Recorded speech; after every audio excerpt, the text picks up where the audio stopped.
नमस्कार, हमारे एगनो audio books channel पर आपका स्वागत है।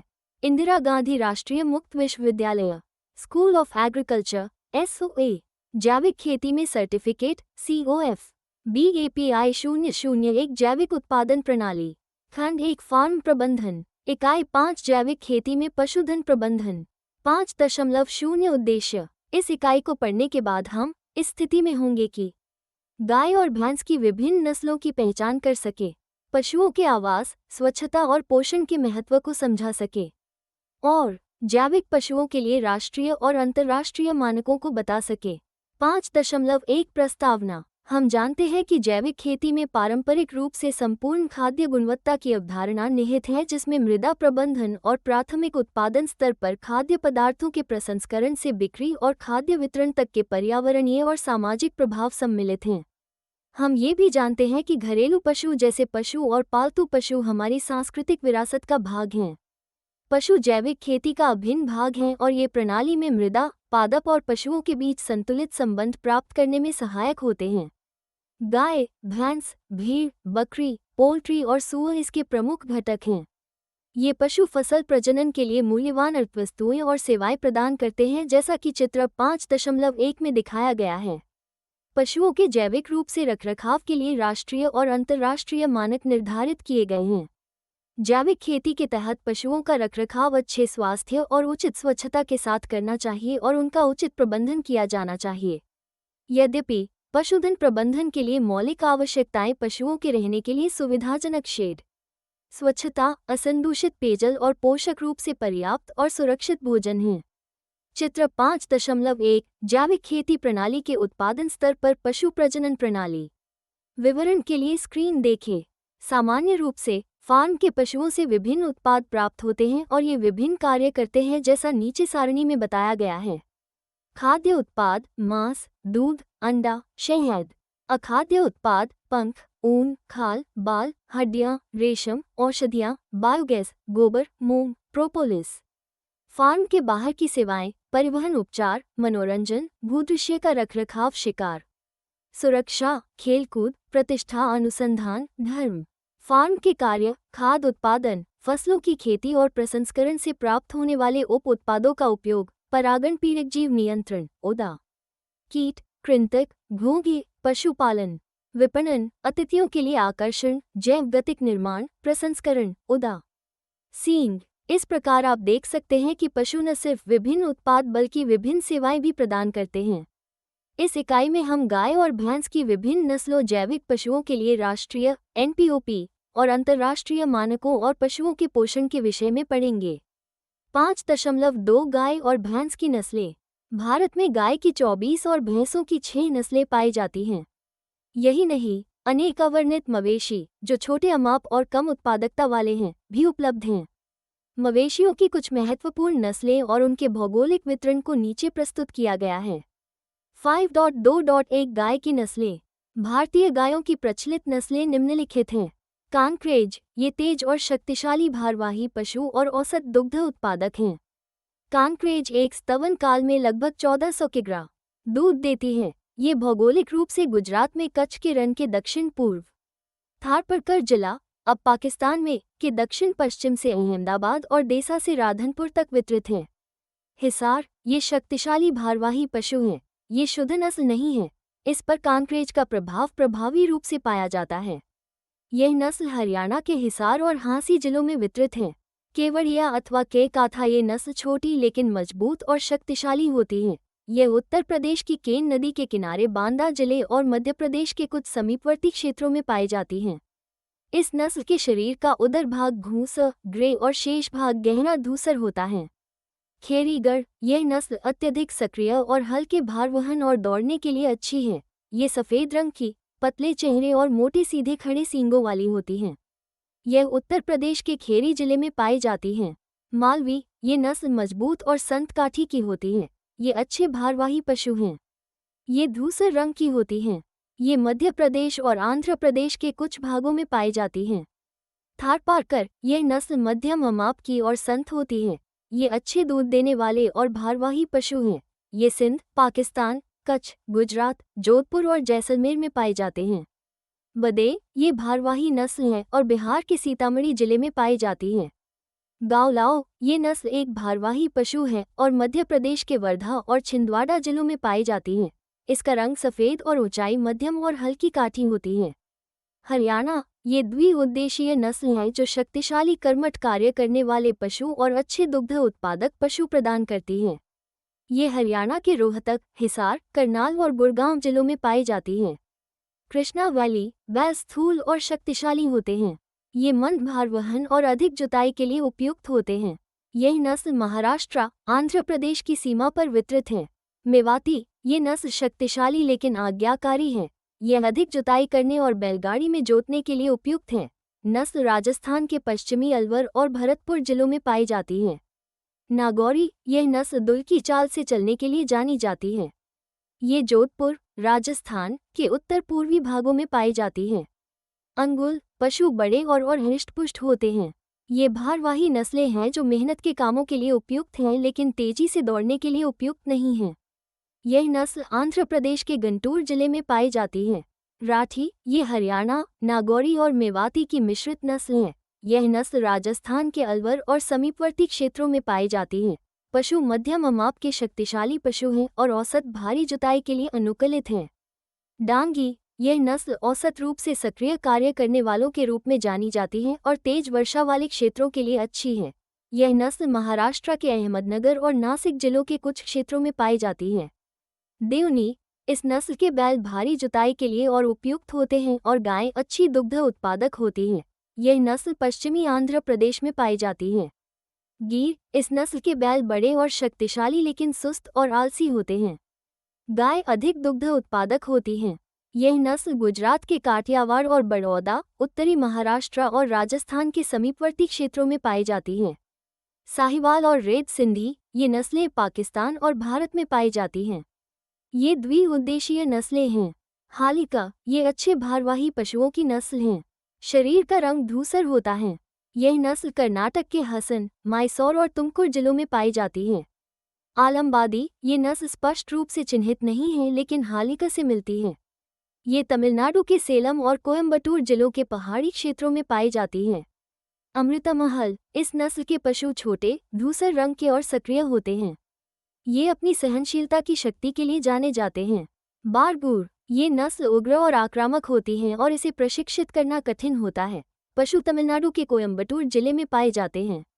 कंगायम इस नस्ल के पशु औसत अमाप के लेकिन सक्रिय और शक्तिशाली भारवाही पशु होते हैं। यह नस्ल तमिलनाडु के कोयम्बटूर जिले में पाई जाती है। खिल्लारी यह नस्ल अमृतमहल के जैसी होती है और दक्षिणी महाराष्ट्र में पाई जाती है। 5.2.2 भैंस की नस्लें। भारतीय भैंसों की प्रमुख नस्लें निम्नलिखित हैं। जाफराबादी यह नस्ल बड़ी और स्थूल काया की और सबसे अधिक दूध देने वाली है। यह नस्ल गुजरात के गीर वनों में पाई जाती है। मेहसाणा ये गुजरात के बड़ौदा जिले की नस्ल है।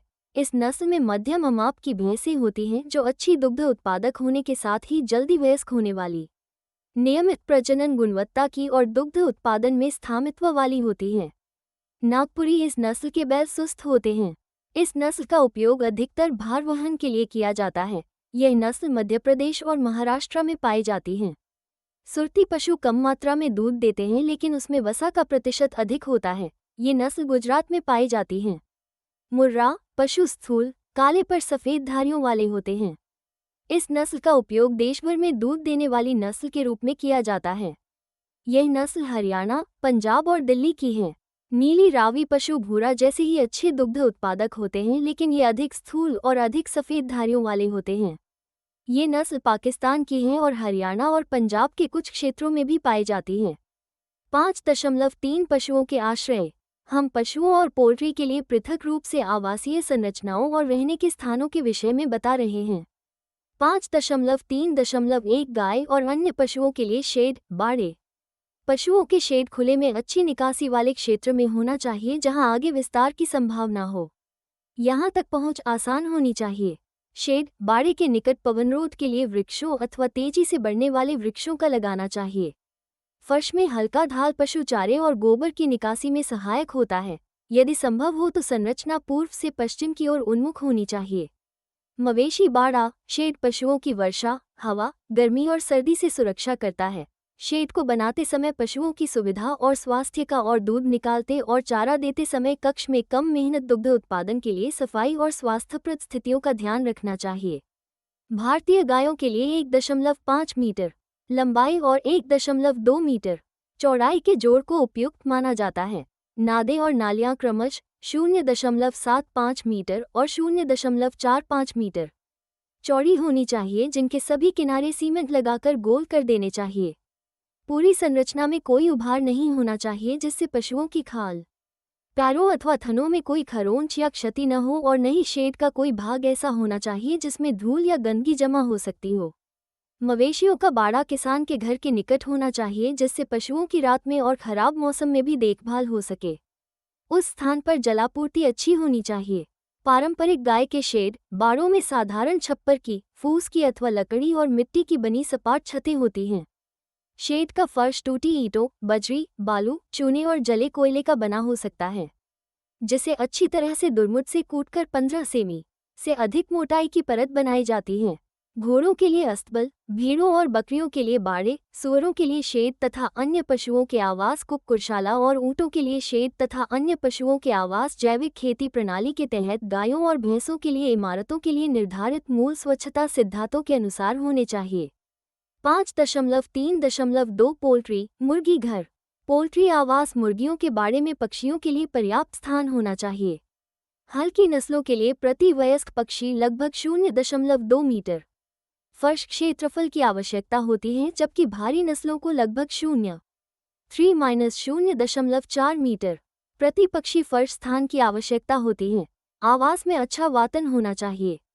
ये गर्मियों में पर्याप्त ठंडा और सर्दियों में गर्म रहना चाहिए। चूजों के लिए इष्टतम तापमान उनकी आयु के आधार पर 12 से 32 के बीच होना चाहिए। शहतूत अथवा अन्य छायादार वृक्षों को मुर्गियों के बाड़े के इर्द गिर्द लगाना चाहिए।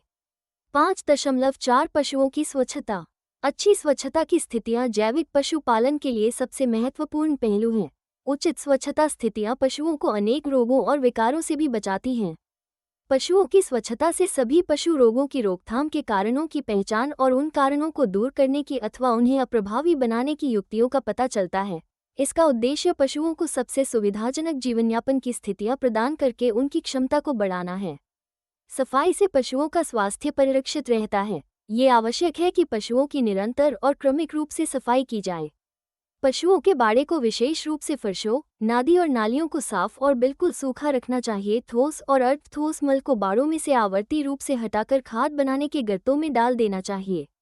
पशुओं के आवासों की धुलाई और सफाई का श्रेष्ठ समय वह होता है जब पशु चरने जाते हैं। धूप और ताप शक्तिशाली रोगाणुनाशियों की तरह कार्य करते हैं। सूर्य की सीधी किरणें अपने ऑक्सीकरण और शुष्कन गुणों के द्वारा अनेक रोगाणुओं को मार देता और उनकी सक्रियता को कम कर देती हैं। ताप का एक रोगाणुनाशी के रूप में या तो सीधे ज्वाला अथवा दहन अथवा उबलते जल की वाष्प के रूप में उपयोग किया जा सकता है। मवेशियों को नियमित रूप से सप्ताह में 1 या 2 बार नहलाएं और उनकी साज सज्जा करें। गर्मियों के मौसम में मवेशियों को दिन में 1 बार नहलाना चाहिए। वर्षा ऋतु में सप्ताह में 1 बार और सर्दियों के मौसम में 1 या 2 बार नहलाना चाहिए। दुग्धपान करने वाले बछड़ों को नहलाना नहीं चाहिए, लेकिन इनकी कंघी करनी चाहिए।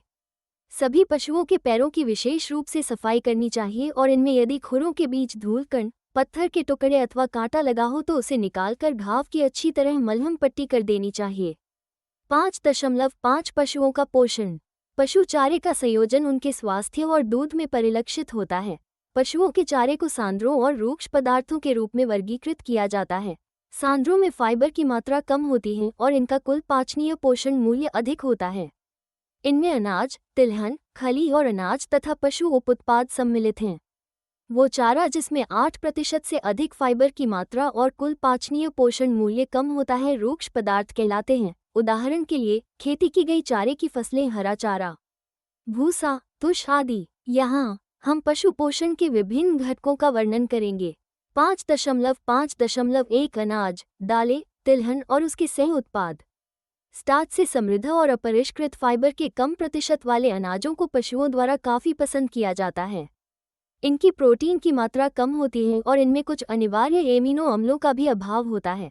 जई और जौ को सभी वर्गों के फार्म पशुओं को सुरक्षित रूप से खिलाया जा सकता है। मक्का, यद्यपि सभी प्रकार के फार्म पशुओं के लिए उपयुक्त होता है, लेकिन यदि अधिक मात्रा में खाया जाए तो इससे पेट फूल सकता है, अतः इसे अन्य सांद्रों जैसे जई के साथ मिलाकर देना चाहिए। ग्वार को भारत में लगभग सभी प्रकार के फार्म पशुओं को खिलाया जाता है। ये औसत रूप से कैल्शियम और फास्फोरस से समृद्ध होता है। अरहर और ग्वार का उपयोग व्यापक रूप से चने के सस्ते विकल्प के रूप में किया जाता है और इसे सभी प्रकार के पशुओं को खिलाया जा सकता है। ग्वार प्रोटीन से समृद्ध होती है, लेकिन इसे पशुओं द्वारा पसंद नहीं किया जाता है। मटर, फली और मोठ, फेसियोलस एकोनिटिफोलियस, सामान्य खरीफ की फलियां हैं जिन्हें कुट्टी के रूप में खिलाया जाता है। चावल की भूसी पशुओं के लिए काफी स्वादिष्ट चारा होती है। तिलहन और खली प्रोटीन से समृद्ध चारे हैं। ये अत्यधिक स्वादिष्ट, सुपाच्य होते हैं और सामान्यतः इनका उपयोग में राशन के चारे में प्रोटीन को संतुलित करने के लिए किया जाता है। ये फास्फोरस से समृद्ध होते हैं, लेकिन कैल्शियम की मात्रा कम होती है। मूंगफली की खली में अधिक मात्रा में प्रोटीन होती है, 50% तक। अलसी की खली अत्यधिक सुपाच्य और हल्के विरेचन प्रभाव वाली होती है, जो इसे युवा पशुओं के लिए महत्वपूर्ण बनाती है। ताड़ की गिरी और नारियल की खली में भी मूंगफली की खली जैसे गुण पाए जाते हैं। तिल की खली उच्च श्रेणी के प्रोटीन, कैल्शियम और फास्फोरस से समृद्ध होती है। 5.5.2 चारागाह के शाकीय पौधे। मिश्रित चपरागाह शाक पशुओं की वृद्धि और दुग्ध उत्पादन के लिए सबसे अच्छा और सस्ता चारा होते हैं। चारागाहों की कुछ प्रमुख घासें दूब, साइनोडोन डेक्टाइलोन, अंजन, सेंक्रिस सिलियरिस, पालवन, एंड्रोपोगोन पासल्स, मुसल, आइसिलिमा लेक्सिम, स्टार, साइनोडोन प्लेक्टोस्टाकाइस, स्रवाला, हटेरोपोगोन कंटोट्स, गेरिया, क्राइसोपोगोन मॉन्टिनस और स्पीयर घासें, एंड्रोपोगोन कंटोट्स हैं। बहुवर्षीय राई घास, लोलियम पेरीन, का भी उपयोग चारे के लिए किया जा सकता है। बहुत अच्छी चारे की घास है और विशेष रूप से पहाड़ी इलाकों के लिए उपयुक्त है। 5.5.3 कृषि चारे और फलियां। ज्वार, मक्का, बाजरा, रागी और जई सामान्य रूप से उगाई जाने वाली चारे की फसल हैं। नेपियर, पारा, गिनी, सूडान और रोडे घासें भी सामान्य रूप से उगाई जाती हैं। हरी चारे की फसलों में फलियों का विशेष महत्व है। दो सामान्य रूप से उगाई जाने वाली फलियां बरसीम और लूर्तन हैं, जो सिंचाई की स्थितियों में ही अच्छी तरह उगती हैं। काउपी, लोबिया, सोयाबीन, ग्वार और मटर को भी कुछ क्षेत्रों में उगाया जाता है। 5.5.4 तुष। भूसा और चारा। तुष में सबसे अधिक मात्रा में अपरिष्कृत फाइबर होता है और यह सिलिका से समृद्ध होता है। भारत में ये कुल चारा रूक्ष पदार्थ का लगभग 50% भाग है और पशु व्यापक रूप से अनाज के तुषों का चारा खाते हैं। तुष स्थूल होते हैं और इनमें फाइबर और सिलिका का अत्यधिक प्रतिशत होने के कारण ये पाचन प्रक्रियाओं में यांत्रिक उद्दीपकों की भांति कार्य करते हैं। जई, जौ, गेहूं और चावल के तुषों को उनकी पोषण क्षमता के संदर्भ में घटते क्रम में रखा जाता है। घासों की आरंभिक पुष्पन की अवस्था भूसी प्राप्त करने की सबसे अच्छी अवस्था होती है। भूसा निर्मित करते समय आर्द्रता की मात्रा कम होकर 10-15% हो जाती है। भूसे का धूप, ओस और वर्षा के लिए अत्यधिक उद्भासन से उसके खाद्य मूल्य में काफ़ी कमी आ जाती है। घासों और फलियों को सीधे भूसे अथवा चारे के रूप में पशु आहार के लिए परिरक्षित कर लिया जाता है। चारे की फसलों के लिए पादपों को उचित माप के टुकड़ों में काटा जा सकता है, जिससे उनसे उपयुक्त चारा निर्मित हो सके। वृक्षों की पत्तियों, विशेष रूप से ताजी पत्तियों में सामान्यतः कार्बोहाइड्रेट कम होते हैं और अच्छी गुणवत्ता का चारा बनाने के लिए साइलेज सामग्री में 2% की मात्रा में मोलासिस मिलाने की सलाह दी जाती है। लगभग 2.4 metre by 1.5 metre by 1.2 metre के नाप का गड्ढा खोदा जा सकता है, जिसमें 37 क्विंटल हरी सामग्री को रखने की क्षमता हो। इस माप के गड्ढे को लगभग 4 से 5 दिन में 2 व्यक्तियों द्वारा भरा जा सकता है और इस प्रकार प्राप्त होने वाले साइलेज चारा 2 बैलों को 2 महीनों तक खिलाने के लिए पर्याप्त होता है। गड्ढे की तली में और चारों तरफ भूरा अथवा चावल की भूसी की परत लगा देनी चाहिए। इसके बाद साइलेज बनाए जाने वाली सामग्री को परतों में बिछा देना चाहिए। प्रत्येक परत को अच्छी तरह पैरों से दबा देना चाहिए, जिससे वो संपीड़ित हो जाए और जहां तक संभव हो उसमें से वायु पूरी तरह से निकल जाए। साइलेज गर्त को भूमि के स्तर से लगभग 0.6 से 0.9 मीटर ऊपर तक भर देना चाहिए। इसे अच्छी तरह दबाकर और भूरा अथवा चावल की भूसी की एक परत बिछाने के बाद सामग्री को मिट्टी, पत्थरों और अन्य सामग्रियों से भर दिया जाता है। जब यह अच्छी तरह नीचे बैठ जाता है तो एक बार पुनः मिट्टी की एक परत से ढक दिया जाता है। 5.5.5 वृक्षों की पत्तियां। वृक्षों की पत्तियों का उपयोग अक्सर भेड़ और बकरियों को खिलाने के लिए और कभी कभी चारे की कमी होने पर मवेशियों को खिलाने के लिए किया जाता है। वृक्षों और झाड़ियों की निम्नलिखित प्रजातियां पशुओं के राशन के रूप में उपयोग के लिए उपयुक्त होती हैं। सेंडन, ऊजिनिया डेल्बेजियोइड्स, टूट, मोरिस इंडिका, झरबेरी, जिचिफस नूमुलेरिया, बांस, डेंड्रोकेलिमस स्ट्रिक्टिस। गाज, मिलिशिया ऑरिकुलेटा, मैरोरफिली, हेलिक्टरिस आइसोरो, कचनार, बोहिनिया वेरीगेटा, पीपल, फाइकस रिलीजियोसा। गूलर, फाइकस ग्लोमरेटा, बार्ड, क्वेरकस इनकाना, फालिएंट, क्वेरकस ग्लोका, खैर, एकेशिया कटेचे। पोला, काइडिया कैलिसिना, बेर, जिचिफस मॉरिशियना, बबूल, एकेशिया एरबिका और बेल, ईगल मामेलोस। कुछ वृक्ष प्रजातियों की पत्तियों का उपयोग पशुओं के राशन के रूप में भी किया जा सकता है, यदि उन्हें अल्प मात्रा में सांड अथवा रूक्ष पदार्थ के साथ मिला दिया जाए। इन श्रेणी के अधिक महत्वपूर्ण वृक्षों के नाम सिरिस, एल्बीबिजिया लेबेक, सैजना, मोरिंग ओलिफेरो, खोदरा, अरेशिया लिविया, रोहिणी, मेलोथ्स फिलिपिनेंसिस। कालजू, होलोप्टेलिया इंटीग्रिफोलिया, कुसुम, शीलिकेरा ओलियोसा, हेदू, एडिना कोर्डिफोलियो, बरगद, फाइकस बेंगालेंसिस, फाल्तू, मिट्रेगाइना पार्विफोलिया और साल, शौर्या रोबस्टा हैं। 5.5.6 चारे के अन्य स्रोत। कुछ ऐसे पदार्थ हैं जो प्रोटीन से काफ़ी समृद्ध होते हैं और इनका उपयोग सांद्र बनाने में अनाजों के स्थान पर किया जाता है। ऐसे पदार्थों में आम, मेंजीफेरा इंडिका की गुठली, पानेवार, केशियाटोरा के बीज, इमली, टैमरिंस इंडिका के बीज, बबूल, एकेशिया एरबिका की फलियां, पशुओं की अंतड़ियां और मछली सम्मिलित हैं। इसी प्रकार मोटी घास है जैसे कांस, सैकेरम स्पॉन्टेनियम और मूंज, एरियंथिस मूंजा, और कुछ पादप जैसे कंटियारा, कार्थिमस ऑक्सिएकेंथिस, गन्ने के शीर्ष भाग और पनेव के तुष को भी रूक्ष पदार्थों के रूप में उपयोग किया जाता है। मूंगफली, एकिस हाइपोजिया का छिलका विशेष रूप से अकाल की स्थितियों में भोजन का काम करता है। रोगोमोलासिस को ग्रामीण क्षेत्रों में पशु राशन में अनाज की भूसी के स्थान पर उपयोग किया जा सकता है। महुआ, मधुका इंडिका की खली और महुआ का फूल, सन, क्रोटेलेरिया जंशिया के बीज, वर्षा वृक्ष, सेमेनिया समन की फलियां और वृक्षों की पतझड़ में गिरी पत्तियों का भी उपयोग पशुचारे के रूप में किया जाता है। 5.5.7 राशन निर्मित करना। एक वयस्क पशु सामान्यतः प्रति 100 किग्रा शरीर के भार के लिए प्रतिदिन 2 से 2.5 किग्रा शुष्क द्रव्य खाता है। दूध देने वाले पशु थोड़ा अधिक खाते हैं। इस चारे का एक भाग सदैव रूक्ष पदार्थ के रूप में दिया जाना चाहिए।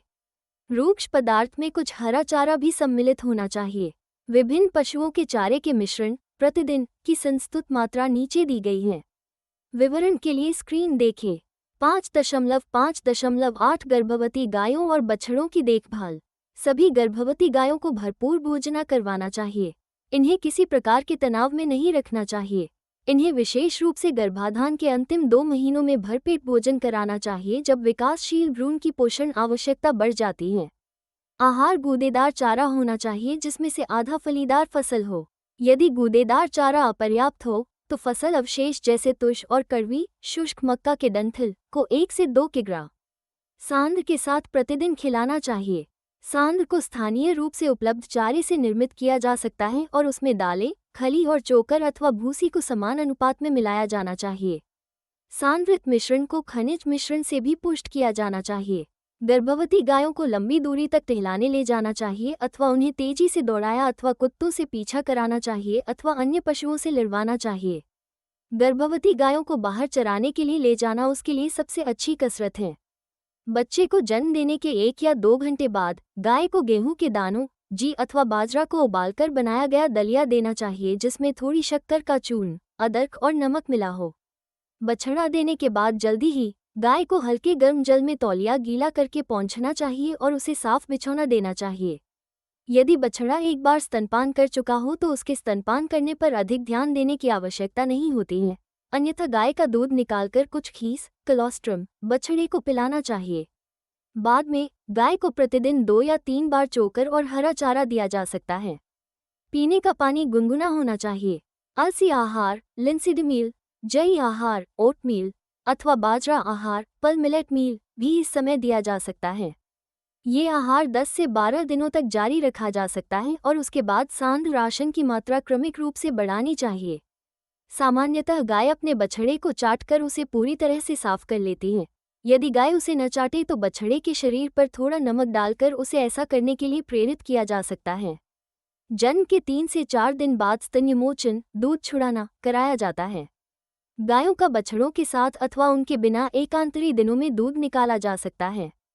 हीस कोलोस्ट्रम यानी गाय के बछड़ा देने के तत्काल बाद निकाला गया दूध विटामिन ए और एंटीबॉडीज से समृद्ध होता है। सुरक्षात्मक गुणों के साथ इसमें विरेचन गुण भी होते हैं। बछड़े को खीस कोलोस्ट्रम अवश्य पिलानी चाहिए। खीस जब ताज़ा और गर्म होता है तो इसे स्तन्यमोचित बछड़ों को पिलाना चाहिए। बछड़ों को पिलाए जाने वाले दूध की मात्रा उसके शरीर के भार वृद्धि की दर और आयु पर निर्भर करती है। जब बछड़े सीधे थनों से दूध पीते हैं तो मात्रा मां के दूध के उत्पादन पर निर्भर करती है। 5.5.9 बकरियों का भोजन। बकरियां संवेदनशील पशु हैं। ये गूदा या दुर्गंध युक्त चारा नहीं खाती हैं। ये गीले सड़े चारे को पसंद नहीं करती हैं, अतः इनका चारा साफ और ताज़ा होना चाहिए। उन्हें चारे की पेटियों रैक में चारा रखकर अथवा चारे को गट्ठर में बांधकर किसी आधार से लटकाकर चारा दिया जाना चाहिए। उन्हें एक बार में अल्प मात्रा में चारे देना सही रहता है। बकरियां फलीदार घासों की शौकीन होती हैं और फलीदार फसलों से निर्मित चारा खाना पसंद करती हैं। बकरियों द्वारा पसंद की जाने वाले कुछ प्रचलित हरे रूक्ष पदार्थ हैं: लूसन, बरसीम नेपियर घास, हरी अरहर, काउपी, सोयाबीन, पत्ता गोभी और फूलगोभी की पत्तियां, सफतल, सैजी, मेथी, झाड़ियां और विभिन्न प्रकार के खरपतवार तथा बबूल, नीम, इमली, टैमेरिन्स इंडिका और पीपल, फाइकस रिलीजियोसा हैं। बकरियों द्वारा पसंद किए जाने वाले सामान्य शुष्क चारे अरहर, उड़द, मूंग, चना के डंठल, वृक्षों की सूखी पत्तियां और लूसन और बरसीम का सूखा भूसा है। बकरियों को आधारी उपापचयी दर मवेशियों गाय से अधिक होती है और इसलिए उनके रखरखाव की आवश्यकताएं गाय से अधिक होती हैं। बकरियों को खिलाने के लिए निम्नलिखित सांद्र मिश्रण का उपयोग किया जा सकता है: 1 भाग गेहूं की चोकर, 2 भाग मक्का के दाने और 1 भाग खली की चोकर, 2 भाग मक्का के दाने, 1 भाग जौ, 2 भाग सरसों की खली और 2 भाग चने की भूसी, 1 भाग गेहूं की चोकर, 2 भाग जौ के दाने और 1 भाग मूंगफली की खली, 2 भाग जौ के दाने और 1 भाग गेहूं की भूसी तथा उपर्युक्त मिश्रणों में 2% खनिज मिश्रण तथा 2% नमक भी होना चाहिए। अच्छे बड़े अमाप के काले नमक के ढेलों को उपयुक्त स्थानों पर लटका देना चाहिए जिससे बकरियां उन तक आसानी से पहुंच सके। नमक चाटना बकरियों के लिए महत्वपूर्ण होता है क्योंकि वो दूध में काफ़ी मात्रा में सोडियम और क्लोराइड आयनों को स्रावित करती हैं। नमक अक्सर पाचन तंत्र को ठीक रखने में सहायक होता है और शरीर से कृमि निकालने में भी सहायता कर सकता है। 5.5.10 सूअरों का भोजन। जुगाली करने वाले रोमथी पशुओं जैसे गाय, भैंस, भेड़ और बकरियों के विपरीत सूअरों का आमाशय सरल होता है। ये मोटे चारे को पूरी तरह से पचा नहीं पाते हैं, अतः सूअरों को अधिक मात्रा में सांद्र और न्यूनतम रूक्ष पदार्थ वाला चारा खिलाना चाहिए। 5.6 जैविक पशुओं के लिए राष्ट्रीय और अंतर्राष्ट्रीय मानक। जैसा कि आपने पिछले पाठ्यक्रम में पढ़ा था कि जैविक उत्पाद को जैविक रूप में बेचे जाने से पहले प्रत्यापित प्रमाणन संस्था द्वारा प्रमाणित करवाना चाहिए। प्रमाणन संस्थाएं मानकों के अनुपालन की पुष्टि करती हैं। पशुओं के लिए भी मानक राष्ट्रीय और अंतर्राष्ट्रीय हैं जिनका प्रचालक को अपने उत्पाद को जैविक के रूप में प्रमाणित करवाने के लिए अनुपालन करना चाहिए। यहाँ हम इन मानकों के बारे में विस्तार से बताएंगे। 5.6.1 राष्ट्रीय मानक। जैविक उत्पादन के लिए राष्ट्रीय कार्यक्रम NPOP के अनुभाग 3 उपनुभाग 3.3 में जैविक पशु प्रजनन के लिए मानक दिए गए हैं। NPOP के अनुसार जैविक पशु प्रजनन के मानक निम्नलिखित हैं। पशु प्रबंधन अभिगम पशुओं के शरीर क्रियात्मक और प्रकृति की आवश्यकताओं के अनुसार होना चाहिए। पशुओं का झुंड अथवा समूह इतना बड़ा नहीं होना चाहिए कि वो उनके स्वास्थ्य और वृद्धि को प्रतिकूल रूप से प्रभावित करे। पशुओं को पर्याप्त घूमने का स्थान, ताजी हवा और प्राकृतिक दिन का प्रकाश उपलब्ध कराना चाहिए। पशुओं को तेज धूप, वर्षा और हवा में सुरक्षा के लिए उचित उपाय किए जाने चाहिए। पशुओं के बिछौने की सामग्री से उन्हें पर्याप्त आराम मिलना चाहिए। ऐसी निर्माण सामग्री का उपयोग नहीं करना चाहिए जो पशुओं के स्वास्थ्य को प्रतिकूल रूप से प्रभावित करे। पोल्ट्री और खरगोशों को पिंजरों में नहीं रखना चाहिए। पशु उत्पादों को जैविक के रूप में 12 माह की रूपांतरण अवधि के बाद प्रमाणित करना चाहिए। अंडे और डेयरी उत्पादन के संदर्भ में यह अवधि 30 दिन से कम होती है। सभी पशुओं को जैविक तरीके के तहत पालना चाहिए। नस्लें स्थानीय जलवायु स्थितियों के लिए अनुकूलित होनी चाहिए। प्रजनन तकनीकें प्राकृतिक होनी चाहिए। कृत्रिम गर्भाधान की अनुमति है। भ्रूण स्थानांतरण की अनुमति नहीं है। हार्मोनीय ताप उपचार और प्रेरित जन्म की अनुमति नहीं है। पशुओं को 100% जैविक रूप से उगाई गई चारे की सामग्रियां खिलानी चाहिए। पशुओं को संतुलित आहार दिया जाना चाहिए और कृत्रिम रंग कर्मकों से बचना चाहिए। निम्नलिखित उत्पादों का पशुचारे में उपयोग प्रतिबंधित है।